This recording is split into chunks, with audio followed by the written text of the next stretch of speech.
Jonas Cade had seen a lot of junk in his 30 years working the salvage yards of Terminus Station. But nothing quite like the ship glowering at him from Bay 7. The auction listing had called it temperamental. The previous 4 owners had called it a death trap. Jonas called it exactly what he needed. The Vex S7 was a Corvathi scout vessel, all sleek angles and biometallic plating that seemed to ripple with barely contained hostility. Most alien ships required neural interfaces or genetic compatibility to operate. The Vex S7 required something else entirely: respect, fear, or possibly stupidity. Jonas had 2 out of 3, and he was willing to bet on the third. "You sure about this, Cade?" The station master's voice crackled through his comm. "That thing put its last pilot in a coma. The one before that it just rejected. Spat him out the airlock." Jonas ran his calloused hand along the ship's hull. The metal warmed under his touch, then suddenly went ice cold. A warning. "I've worked on worse." He lied. The truth was, he needed this ship. The big corporate fleets were squeezing out independent mechanics like him, and without a vessel of his own, he'd be stuck planetside within a year. The Vex S7 was affordable for one reason only. Nobody else was crazy enough to fly it. The interior was surprisingly spacious, designed for the insectoid Corvathi rather than humans. The pilot's seat adjusted as Jonas approached, morphing into something almost ergonomic. Almost. The control interface materialized in front of him, symbols and glyphs that shifted between languages as if the ship couldn't decide what he deserved to understand. "All right, Vex," Jonas said, settling into the seat. "I know you've had a rough time. 4 owners who probably treated you like a tool instead of a partner. I get it. But here's the deal. I need you. And whether you like it or not, you need me too. Nobody else is buying." The ship's response was immediate and violent. Restraints shot out from the seat, pinning his arms and legs. The cabin temperature plummeted. Warning klaxons screamed in a frequency that felt like ice picks through his skull. The view screen flickered to life, displaying what Jonas assumed were very creative Corvathi threats. He didn't fight it. Fighting would prove he was like the others. "Go ahead," Jonas said through gritted teeth. "Get it out of your system. But when you're done, we've got work to do. There's a fuel hauler 2 sectors out that needs an engine rebuild, and the pay is good enough to get us both what we need." The restraints tightened. Jonas felt his circulation getting cut off. Black spots danced at the edges of his vision. This was it. He'd made a terrible investment, and it was going to kill him in the next 30 seconds. Then, suddenly, everything stopped. The restraints released. The temperature normalized. The klaxons fell silent. The control interface reorganized itself into something resembling standard colonial script, though with an unmistakable attitude in its formatting. A single phrase appeared on the main screen: "Prove it." Jonas flexed his fingers, getting feeling back into them. Fair enough.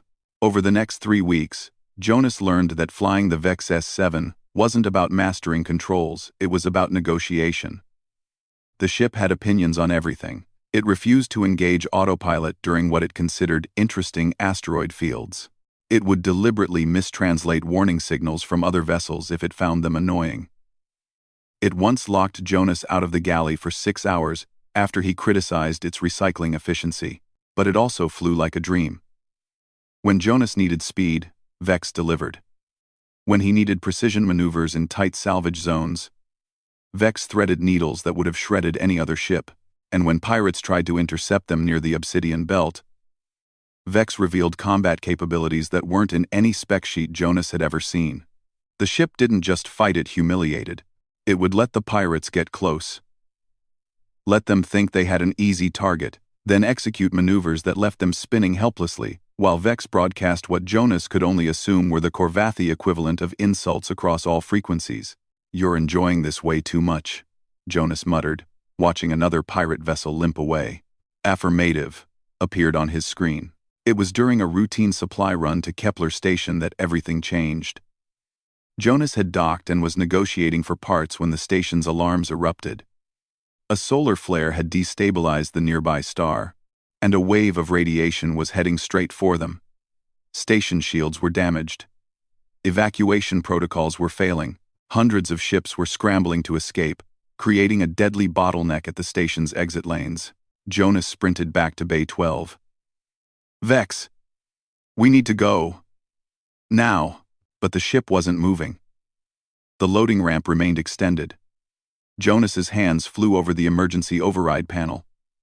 But Vex locked him out completely. "What are you doing?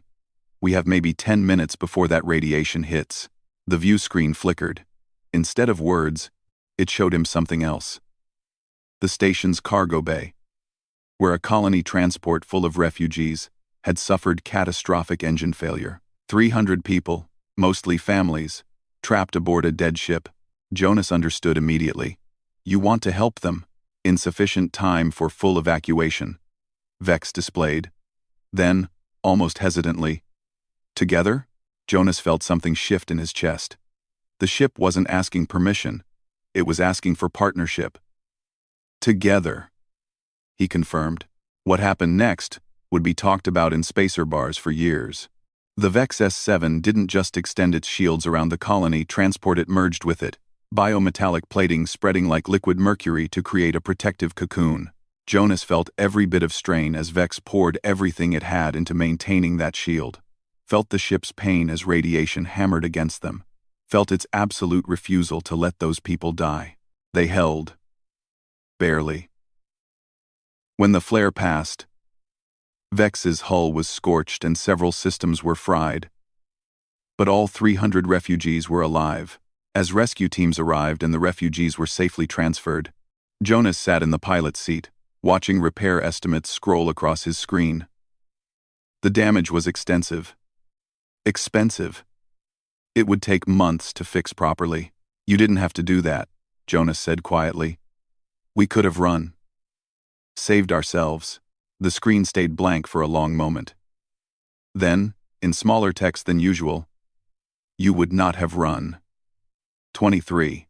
Jonas laughed, surprised by the sudden tightness in his throat. "No. I guess I wouldn't have." New text appeared. "Insufficient mechanic designation. Updating records. Partner. Jonas Cade. Insufficient. Jonas Cade. Jonas Cady. Jonas Cady. Jonas Cady. Jonas Cady. Jonas Cady. Jonas Cady. Insufficient. Jonas Cady." Jonas reached out, placing his palm against the console. The biometallic surface warmed under his touch, and this time, it stayed warm. "Partner," he agreed. "Now let's get you patched up. We've got work to do." Outside, Terminus Station was already broadcasting their story. A human mechanic and an impossible alien ship, proving that sometimes the most aggressive, unruly, and difficult partnerships are the ones worth fighting for. And in Bay 12, for the first time since its construction in a Korvathi shipyard decades ago, the Vex S7 was exactly where it wanted to be,